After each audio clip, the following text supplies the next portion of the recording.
कहानी का शीर्षक है कफन। इसके लेखक हैं मुंशी प्रेमचंद। झोंपड़े के द्वार पर बाप और बेटा दोनों एक बुझे हुए अलाव के सामने चुपचाप बैठे हुए थे और अंदर बेटे की जवान बीबी बुधिया प्रसव वेदना में पछाड़ खा रही थी। रह उसके मुंह से ऐसी दिल हिला देने वाली आवाज निकलती थी कि दोनों कलेजा थाम लेते थे। जाड़ों की रात थी, प्रकृति सन्नाटे में डूबी हुई, सारा गांव अंधकार में लय हो गया था। घीसू ने कहा, मालूम होता है बचेगी नहीं। सारा दिन दौड़ते हो गया, जा देख तो आ। माधव चिढ़कर बोला, मरना ही है तो जल्दी मर क्यों नहीं जाती? देखकर क्या करूं? तू बड़ा बेदर्द है बे। साल भर जिसके साथ सुख चैन से रहा, उसी के साथ इतनी बेवफाई। तो मुझसे तो उसका तड़पना और हाथ पांव पटकना नहीं देखा जाता। चमारों का कुनबा था और सारे गांव में बदनाम। घीसू एक दिन काम करता तो 3 दिन आराम करता। माधव इतना कामचोर था कि आध घंटे काम करता तो घंटे भर चिलम पीता। इसलिए उन्हें कहीं मजदूरी नहीं मिलती थी। घर में मुट्ठी भर भी अनाज मौजूद हो तो उनके लिए काम करने की कसम थी। जब 2-4 फाके हो जाते तो घीसू पेड़ पर चढ़कर लकड़ियां तोड़ लाता और माधव बाजार से बेच लाता, और जब तक वह पैसे रहते दोनों इधर उधर मारे मारे फिरते। गांव में काम की कमी न थी। किसानों का गांव था, मेहनती आदमी के लिए 50 काम थे। मगर इन दोनों को उसी वक्त बुलाते जब दो आदमियों से एक का काम पाकर भी संतोष कर लेने के सिवा और कोई चारा न होता। अगर दोनों साधु होते तो उन्हें संतोष और धैर्य के लिए संयम और नियम की बिल्कुल जरूरत न होती। यह तो इनकी प्रकृति थी। विचित्र जीवन था इनका। घर में मिट्टी के 2-4 बर्तन के सिवा कोई संपत्ति नहीं।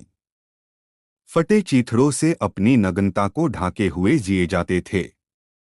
संसार की चिंताओं से मुक्त, कर्ज से लदे हुए। गालियां भी खाते, मार भी खाते, मगर कोई गम नहीं। दीन इतने की वसूली की बिल्कुल आशा न रहने पर भी लोग इन्हें कुछन कुछ कर्ज दे देते थे।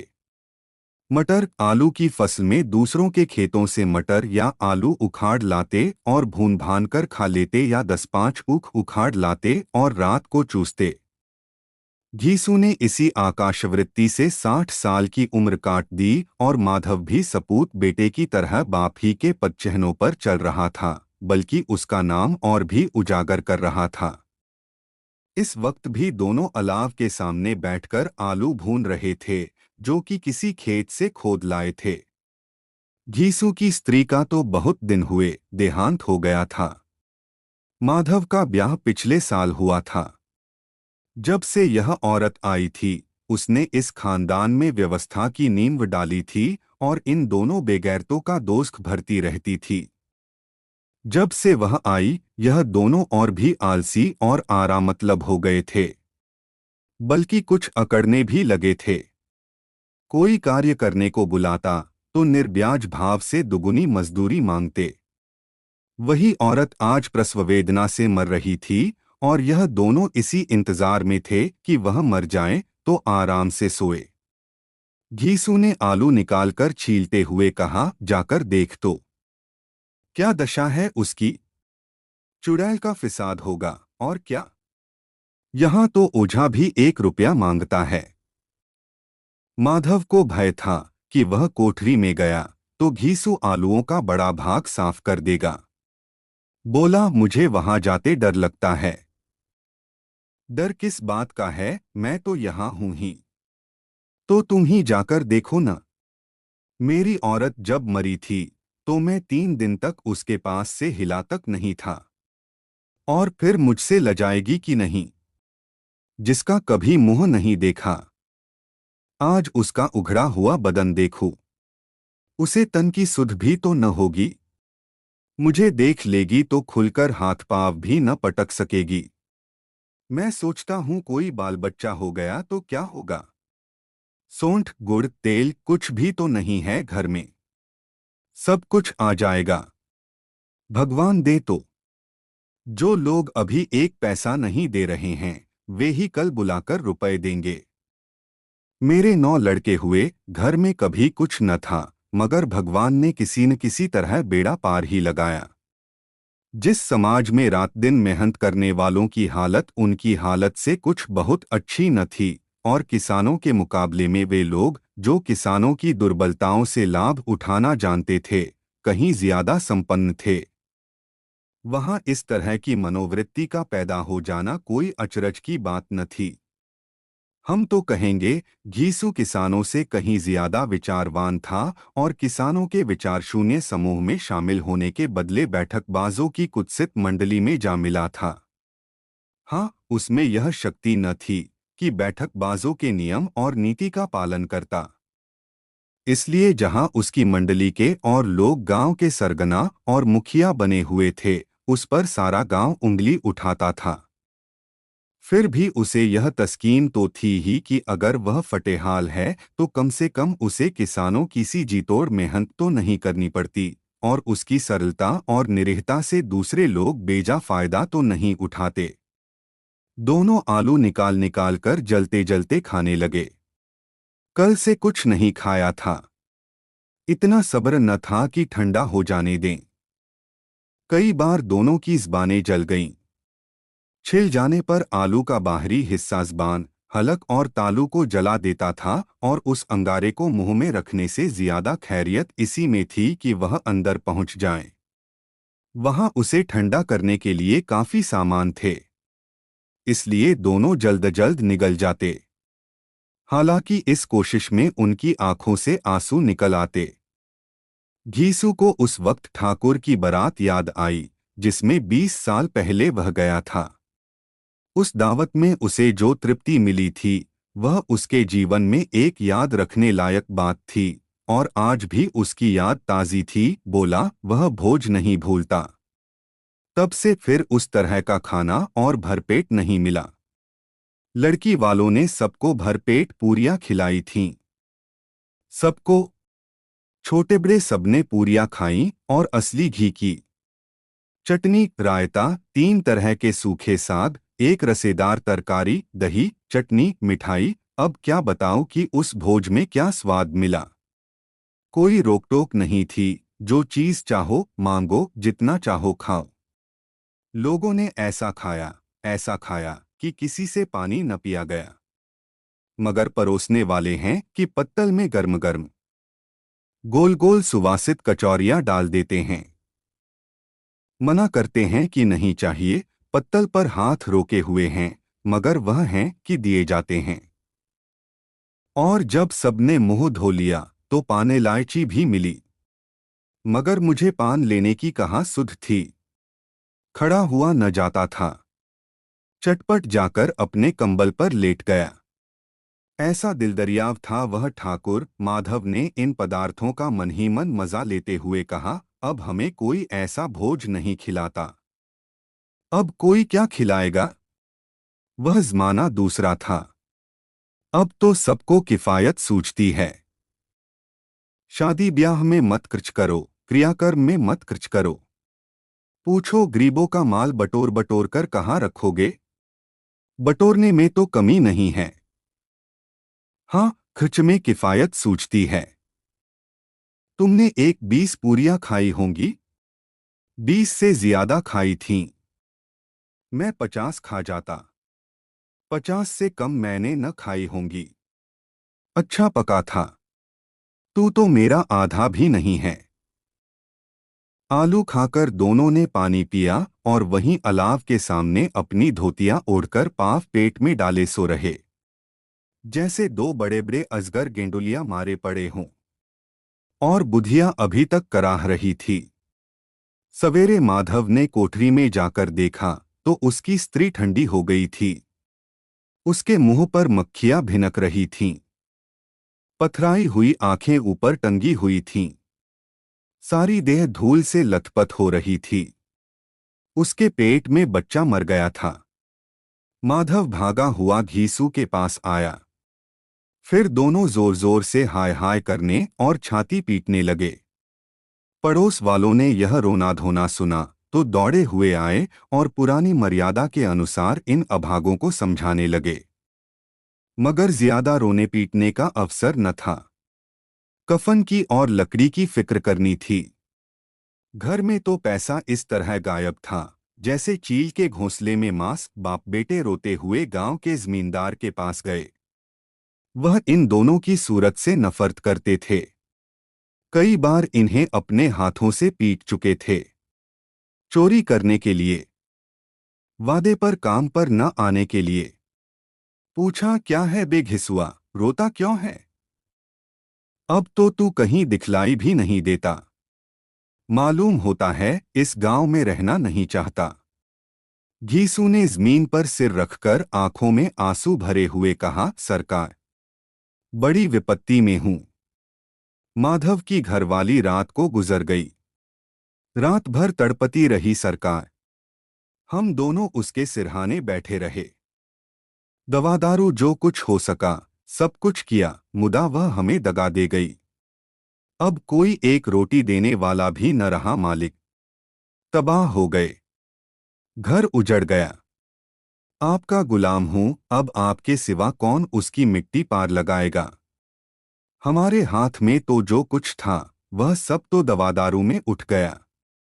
सरकार ही की दया होगी तो उसकी मिट्टी उठेगी। आपके सिवा किसके द्वार पर जाऊं?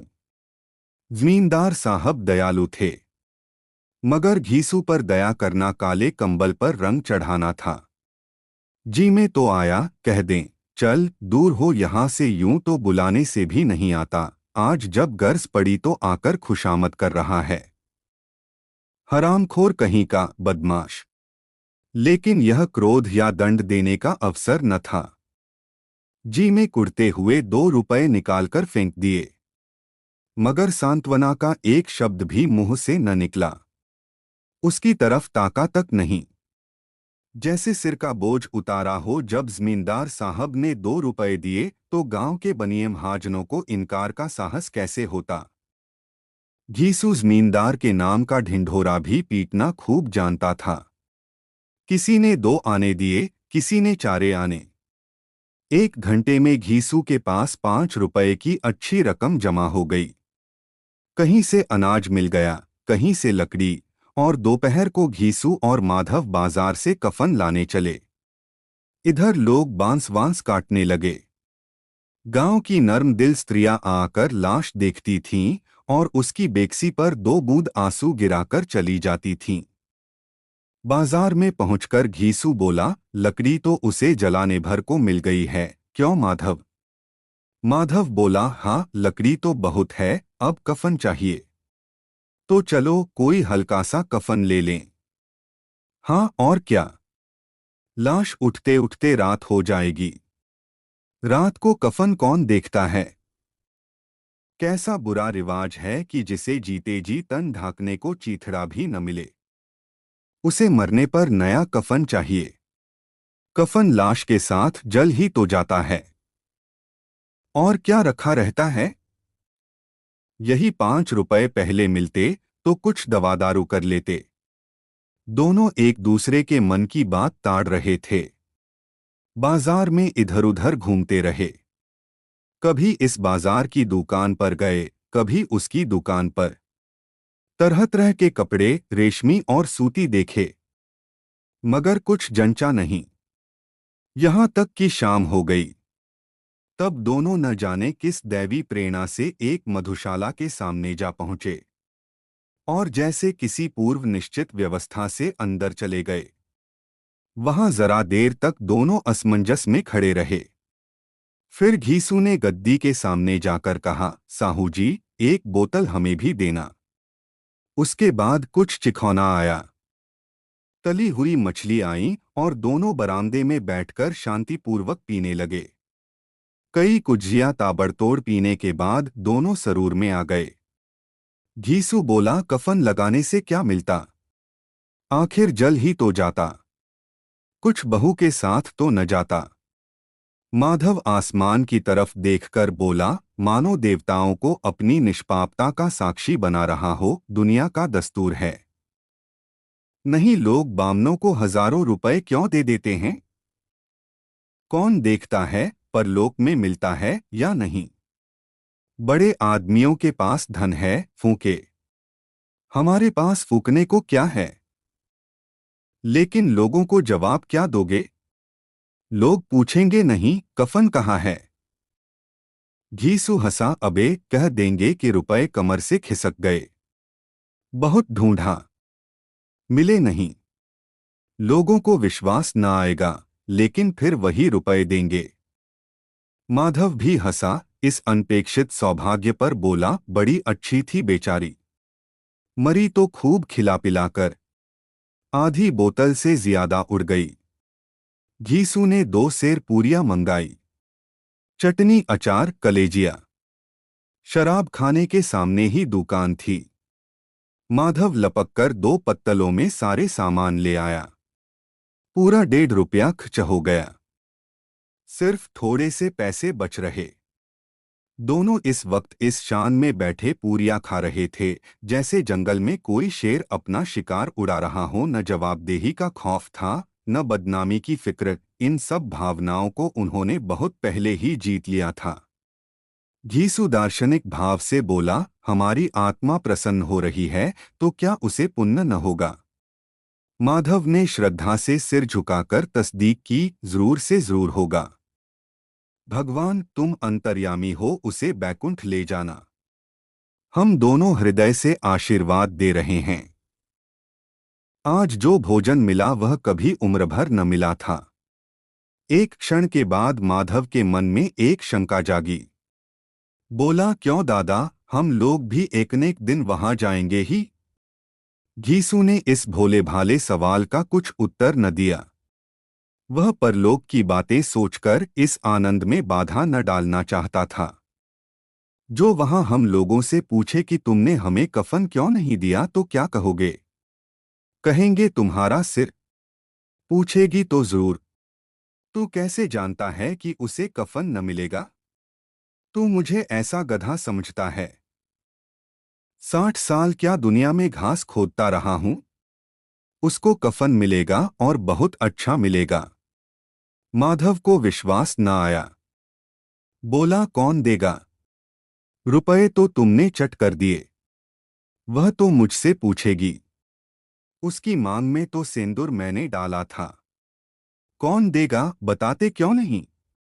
वही लोग देंगे जिन्होंने अब की दिया। हाँ, अब की रुपए हमारे हाथ न आएंगे। ज्यों-ज्यों अंधेरा बढ़ता था और सितारों की चमक तेज होती थी, मधुशाला की रौनक भी बढ़ती जाती थी।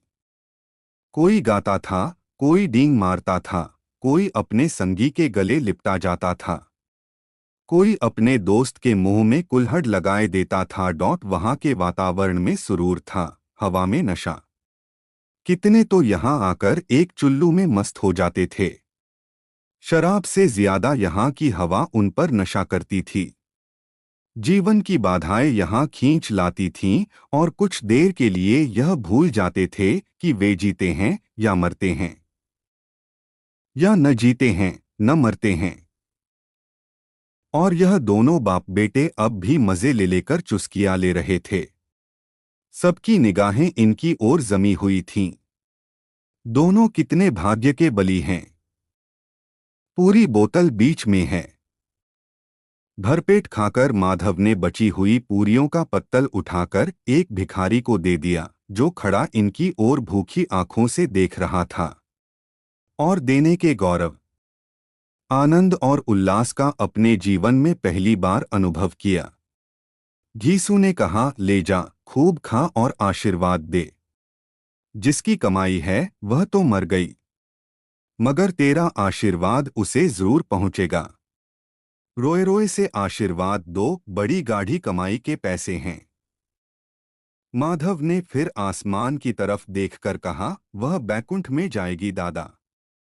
बैकुंठ की रानी बनेगी। घीसू खड़ा हो गया और जैसे उल्लास की लहरों में तैरता हुआ बोला, हाँ बेटा, बैकुंठ में जाएगी। किसी को सताया नहीं, किसी को दबाया नहीं। मरते मरते हमारी जिंदगी की सबसे बड़ी लालसा पूरी कर गई। वह न बैकुंठ जाएगी तो क्या ये मोटे मोटे लोग जाएंगे जो गरीबों को दोनों हाथों से लूटते हैं और अपने पाप को धोने के लिए गंगा में नहाते हैं और मंदिरों में जल चढ़ाते हैं। श्रद्धालुता का यह रंग तुरंत ही बदल गया। अस्थिरता नशे की खासियत है। दुख और निराशा का दौरा हुआ। माधव बोला, मगर दादा, बेचारी ने जिंदगी में बड़ा दुख भोगा। कितना दुख झेलकर मरी। वह आंखों पर हाथ रखकर रोने लगा, चीखें मार मार कर। घीसू ने समझाया, क्यों रोता है बेटा, खुश हो कि वह मायाजाल से मुक्त हो गई, जंजाल से छूट गई। बड़ी भाग्यवान थी जो इतनी जल्द मायामोह के बंधन तोड़ दिए। और दोनों खड़े होकर गाने लगे, ठगिनी क्यों नैना झमकावे। ठगिनी।